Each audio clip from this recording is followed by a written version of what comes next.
Set की definition हम लोगों ने देख ली, सेट को कैसे लिखा जाता है वो देख लिया, सेट को रिप्रेजेंट कैसे किया जाता है वो देख लिया। अब यहाँ पर कुछ बात करते हैं टाइप ऑफ सेट की। टाइप ऑफ सेट से पहले अपन एक छोटा सा यहाँ पर और बात कर लेते हैं।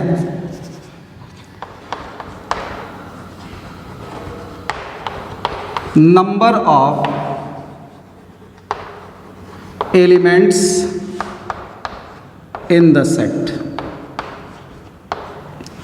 अभी अपन टाइप पे आएंगे, छोटा सा टॉपिक है, 2 मिनट में इसको समझ लीजिए। Number of element in a set, किसी सेट में कितने एलिमेंट होते हैं। जैसे मान लो हमने एक सेट लिखा ए और इसके अंदर लिख दिया AEIOU, इंग्लिश अल्फ़ाबेट के जो वॉवेल्स हैं उनका कलेक्शन है। हमने एक सेट लिख लिया बी, इसके अंदर लिख दिया सपोज कर लो 1 4 9 16, ये लिख दिया। ऐसे ही हमने यहाँ पर लिख दिया एक सेट सी, इसके अंदर 1 2 3 and so on. Number of element का मतलब क्या हुआ, सेट के अंदर कितने हैं, कौन, ऑब्जेक्ट्स, कितने एलिमेंट्स हैं, कितने मेंबर हैं, यानी ये क्या हो गई फैमिली। इस फैमिली के अंदर कितने एलिमेंट्स हैं, उन एलिमेंट्स की संख्या number of element in set कहलाएगी। इस सेट ए में कितने एलिमेंट हैं, तो सेट ए में कुल कितने एलिमेंट हैं, 5 एलिमेंट हैं। सेट बी के अंदर कुल कितने एलिमेंट हैं, 1 2 3 4 4 एलिमेंट हैं। क्या सेट सी में कितने एलिमेंट हैं बता सकते हो। सेट सी के अंदर 1 2 3 एच सो ऑन कर दिया, मतलब ये नेचुरल नंबर लिखना शुरू किया और जहाँ तक आप इसको लिखते चले जाओ लिख सकते हो। क्या तुम ये बता सकते हो इस सी में कितने एलिमेंट हैं, क्या इसकी संख्या बता सकते हो, नहीं बता सकते। अभी अपन इस टाइप में इस पे भी चर्चा करेंगे, इसको क्या बोला जाता है। तो यहाँ पर इस सेट के कितने एलिमेंट हुए, 5। इस सेट में कितने एलिमेंट, 4। इसमें कितने एलिमेंट, इन्फिनिटी, गिनती नहीं कर सकते, गिना नहीं जा सकता, इनफाइनाइट एलिमेंट्स हैं। अब हम लोग इसको रिप्रेजेंट कैसे करते हैं, तो जरा ध्यान से देखो। ये ए लिखा हुआ है, यहाँ पर एन लिखते हैं और ए लिखते हैं, बाहर एन लिखा और स्मॉल ब्रैकेट में ए लिख दिया। इसका मतलब क्या होता है, इसका मतलब होता है number of elements in set ए। क्या होता है, number of element in set ए। इसको एक नाम और देते हैं सेट की लैंग्वेज में, प्योर मैथमेटिक्स की लैंग्वेज में नाम होता है कार्डिनल नंबर। क्या नाम होता है, कार्डिनल नंबर। किसका कार्डिनल नंबर, ऑफ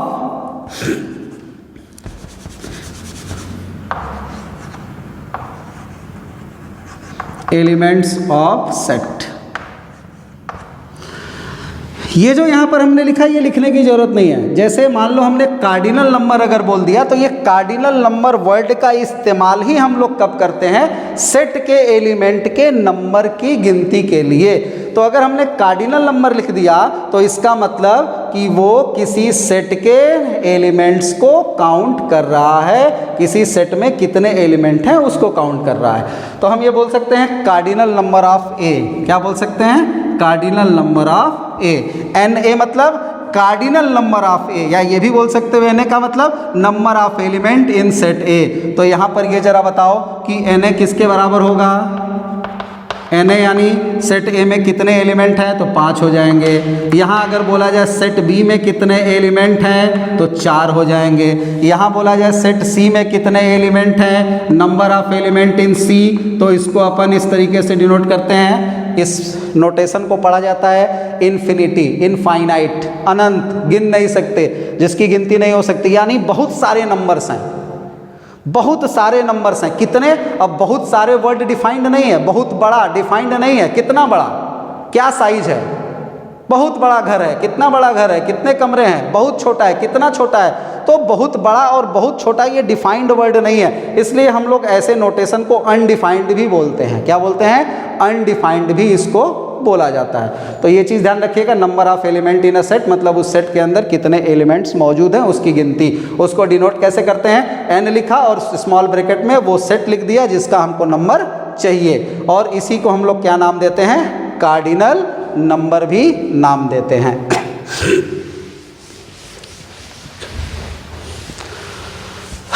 अब हम लोग यहाँ पे टाइप ऑफ सेट पे आते हैं। सेट कितने टाइप के होते हैं? तो टाइप ऑफ सेट में सबसे पहला सेट है एम्प्टी सेट।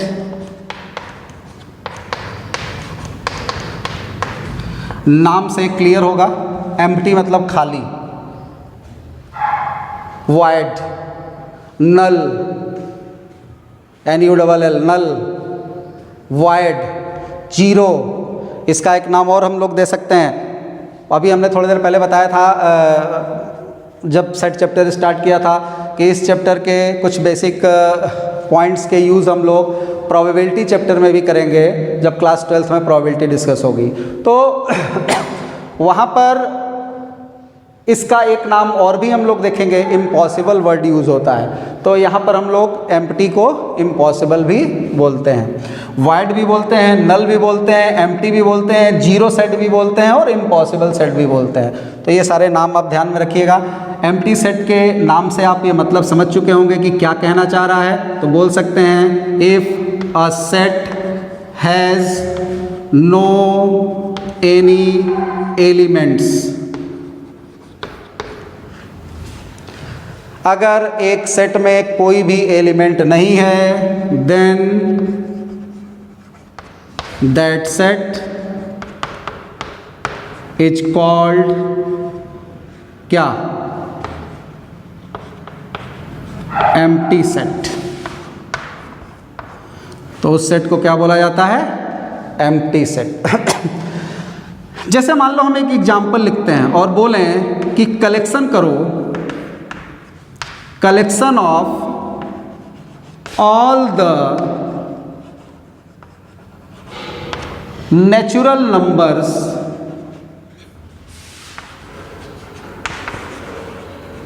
less than 1। क्या बोला हमने? all the natural numbers less than 1। अब जरा बताओ कि 1 से छोटे जितने नेचुरल नंबर हैं उनका कलेक्शन करने जाओगे तो क्या मिलेगा? अब इसी के नाम के अभी हमने एक नाम लिया था इम्पॉसिबल, इसीलिए इसको इम्पॉसिबल बोला जाता है। ये पॉसिबल ही नहीं है, 1 से छोटा नेचुरल नंबर होता ही नहीं है, यानी ये पॉसिबल नहीं है कलेक्शन कर पाना। तो ऐसी कंडीशन में अगर हम इस सेट की बात करेंगे तो ये कैसा सेट हो जाएगा? This will be empty. ये कैसा हो जाएगा? एम्प्टी। यानी जिस सेट के अंदर, सेट मतलब करली ब्रैकेट के अंदर, जिस करली ब्रैकेट के अंदर तुम ऐसे नेचुरल नंबर को रखोगे जो 1 से छोटे होते हैं, तो क्या रखोगे? उसमें कुछ रख ही नहीं पाओगे, मतलब वो करली ब्रैकेट ब्लैंक रह जाएगा, खाली रह जाएगा। तो हम लोग किसको डिनोट कैसे करते हैं? डिनोटेड बाई ये।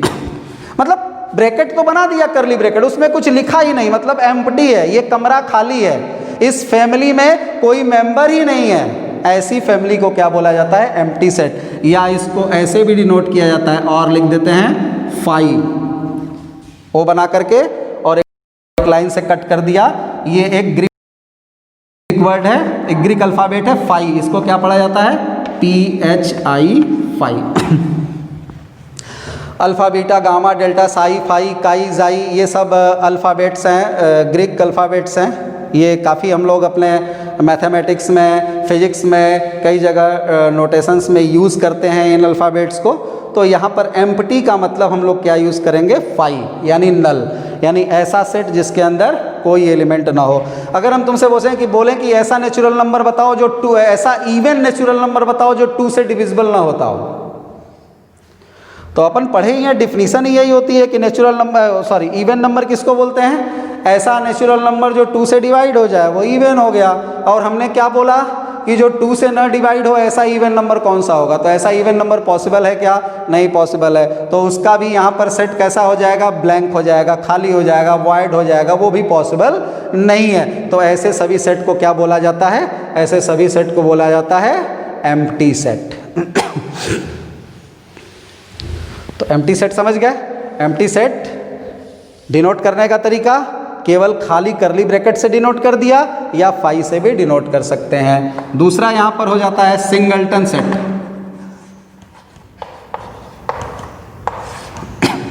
सिंगलटन सेट नाम से फीलिंग आ रही होगी, हाँ वही सिंगल, सिंगलटन यानी सिंगल, यानी if a set has only one element, अगर किसी सेट में केवल एक एलिमेंट है, देन कॉल्ड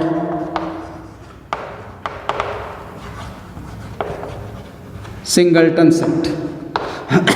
ऐसे सेट को क्या नाम दिया जाता है? सिंगलटन सेट नाम दिया जाता है। तो if a set has only one element then called singleton set. अगर किसी सेट में केवल एक एलिमेंट है तो उसको सिंगलटन बोलेंगे। जैसे एग्जांपल लेते हैं, अगर हम बोलें collection of all prime numbers which are even also, क्या जवाब मिलेगा? ऐसे प्राइम नंबर का कलेक्शन करिए, ऐसे सभी प्राइम नंबर का कलेक्शन करिए जो इवन भी होते हैं। सोच के बोलो, प्राइम नंबर किसको कहते हैं? ऐसा नेचुरल नंबर जिसके केवल दो ही फैक्टर हों। कौन कौन से? एक 1 और दूसरा वो नंबर खुद, उसको क्या बोलते हैं? Prime number. इवन नंबर किसको बोलते हैं? ऐसा नंबर जो 2 से डिवाइड हो जाता हो, 2 से डिविजिबल हो, उसको क्या बोलते हैं? इवन नंबर बोलते हैं। तो जरा सोच के बोलो, तुम क्या कोई ऐसा प्राइम नंबर जानते हो जो इवन भी हो? ये आप जूनियर क्लासेस में भी पढ़े होंगे नंबर सिस्टम में। तो सिंपल सी बात है, ऐसा केवल एक ही नंबर होता है 2।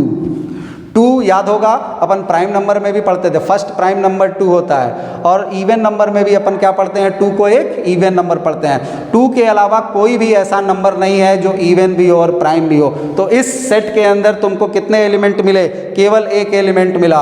कौन सा एलिमेंट मिला? 2, सिंगल एलिमेंट है, इसलिए इस सेट को क्या बोला जाएगा? सिंगलटन। इस सेट को क्या नाम देंगे? सिंगलटन सेट नाम देंगे। सिंगलटन के बाद देखिए आगे,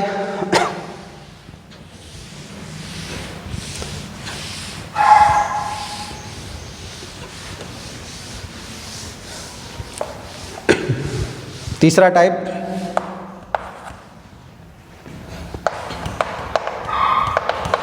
फाइनाइट इनफाइनाइट।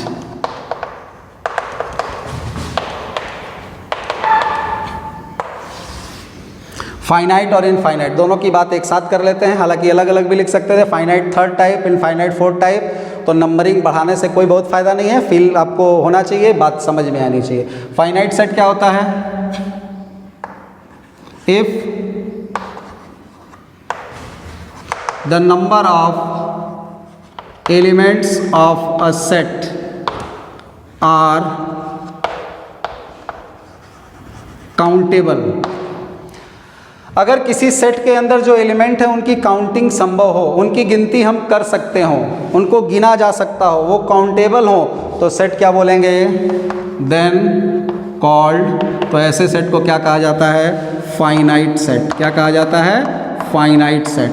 एंड थोड़ा सा आप ध्यान रखिएगा, जो लोग अभी स्टार्ट किए हैं वीडियो देखना, ये नोटेशन जनरली हम एंड के प्लेस पे बनाते हैं। आदत है जैसे आप लोग एंड इस तरह से बनाते हो, कुछ ऐसे करके, ऐसे ही हम एंड ऐसे बनाते हैं। तो ये जो बनेगा वो ये नहीं कन्फ्यूज हो जाएंगे कि ये क्या लिखा हुआ है, तो उसको ध्यान में रखिएगा। तो खैर अभी अपन ऐसे ही बना देते हैं। काउंटेबल हो तो उसको क्या बोलेंगे? Finite set. And if number of elements of set are non countable, यानी काउंट न किया जा सके, देन कॉल्ड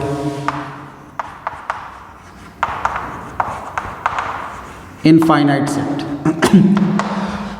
अभी हम लोग जब नंबर पढ़ रहे थे जस्ट टाइप से पहले, इसी लेक्चर में आप देखिएगा, तो number of element in set पढ़ रहे थे। एक हमने एग्जांपल लिया था AEIOU सेट ए था, एक बी लिया था 1 4 9 16 25 वगैरह जो था, तो उसमें हमने नंबर की बात की थी। उसमें एक सेट C लिखा था हमने, C के अंदर 1 2 3 डैश डैश कर दिया था एज सो ऑन।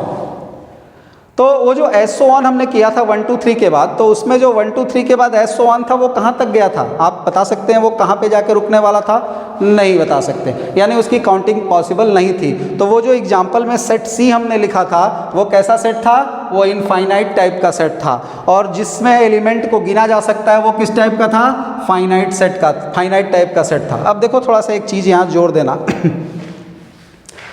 इस पे जोर देने की कोई बात ही नहीं है, फिर भी हम इस कुछ बातें यहाँ पे बोलना चाह रहे हैं जो आप काफ़ी कंफ्यूज हो जाते हैं कई बार क्वेश्चंस को देख करके। आपके एनसीईआरटी के सेकंड एक्सरसाइज में फाइनाइट और इनफाइनाइट पे क्वेश्चंस भी हैं, इसमें जरा देखिएगा उनके क्वेश्चंस को पढ़ करके कि कौन सा फाइनाइट है और कौन सा इनफाइनाइट है।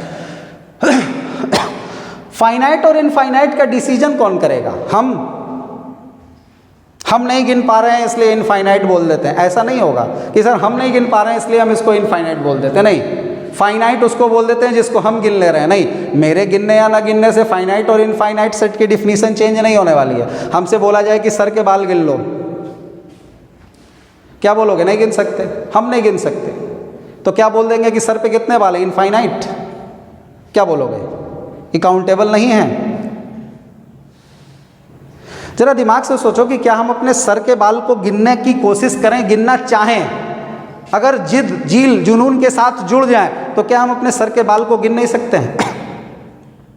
पॉसिबल है या नहीं है?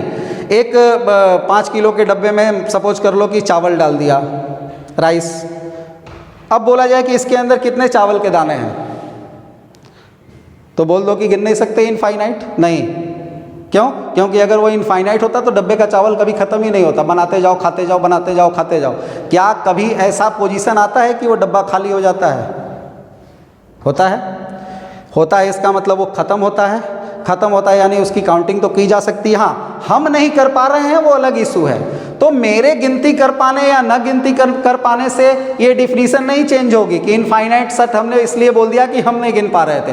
तो हम अपने हिसाब से गिनती को चेंज नहीं करेंगे, हम अपने हिसाब से फाइनाइट इनफाइनाइट डिफाइन नहीं करेंगे। हाँ, इनफाइनाइट मतलब जो काउंटेबल ना हो, कोई ना काउंट कर सके। जैसे आपके एनसीईआरटी में ही एक क्वेश्चन है, उसमें लिखा हुआ है कि एनिमल्स, पूरे वर्ल्ड में कितने एनिमल्स हैं? ये फाइनाइट है कि इनफाइनाइट है? पूरे अर्थ पर कितने एनिमल्स हैं, कितने लिविंग ऑब्जेक्ट्स हैं? ये फाइनाइट है कि इनफाइनाइट है? अब ये बोलो कि सर हम गिन नहीं पा रहे हैं, ये नहीं बोलोगे कि ये इनफाइनाइट सेट है। क्वेश्चन में आप देखिए, क्वेश्चन में अगर आप एनसीईआरटी खोल करके लेक्चर देख रहे हैं तो एनसीईआरटी में सेकंड एक्सरसाइज में जाके देखो, जिसमें फाइनाइट और इनफाइनाइट के टाइप के क्वेश्चंस हैं कि फाइनाइट कौन सा है, इनफाइनाइट कौन सा है। शायद उसमें आखिरी वाला क्वेश्चन होगा, उसमें लिखा होगा कि एनिमल्स वर्ल्ड में कितने हैं, वो फाइनाइट होगा कि इनफाइनाइट होगा, उनका कलेक्शन, उनसे जो सेट बनाओगे तो वो क्या बोलोगे? फाइनाइट बोलोगे, क्योंकि उनकी गिनती तो पॉसिबल है, हम नहीं गिन पा रहे हैं, वो अलग इशू है। इसलिए इस तरह के क्वेश्चंस में आप कंफ्यूज नहीं होंगे। अपने हिसाब से डिफिनीशन नहीं मोटिवेट करेंगे, डिफिनीशन को मोल्ड नहीं करेंगे, डिफिनीशन जो लिखी गई है उस बात को समझने की कोशिश करेंगे। फाइनाइट यानी जिनके काउंटिंग की जा सके, इनफाइनाइट यानी जो काउंटेबल ना हो। किसके द्वारा? मेरे द्वारा नहीं कि हम नहीं गिन पा रहे हैं तो इनफाइनाइट बोल दिए, वो गिना ही न जा सकता हो। ठीक, आगे अपन बात करते हैं फाइनाइट इनफाइनाइट के बाद से चौथा पॉइंट,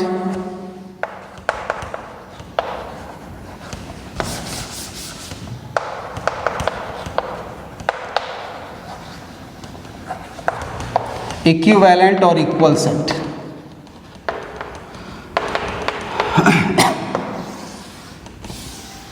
इक्विवेलेंट सेट किसको बोलते हैं और इक्वल सेट किसको बोलते हैं?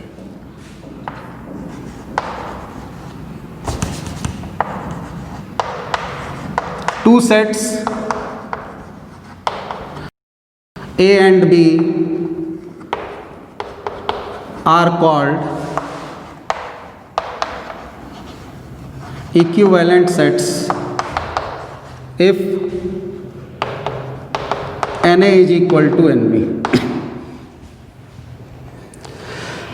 Na मतलब cardinal number of A, N B मतलब cardinal number of B. Cardinal number अभी हमने क्या बताया था? सेट ए के अंदर कितने एलिमेंट हैं? सेट बी के अंदर कितने एलिमेंट हैं। तो दो सेट ए और बी को इक्विवेलेंट सेट अपन कब बोलेंगे, जब दोनों का कार्डिनल नंबर सेम हो। कार्डिनल नंबर सेम होने का क्या मतलब है, सेट ए में जितने एलिमेंट हैं सेट बी में भी उतने ही एलिमेंट अगर मौजूद हैं तो हम उन दोनों सेट को क्या बोलेंगे, इक्विवेलेंट सेट बोलेंगे। फॉर एग्जांपल हमने अगर एक सेट ए लिया, उसके अंदर ए बी सी लिखा, एक सेट हमने बी लिया और उसके अंदर हमने 1 2 3 लिखा।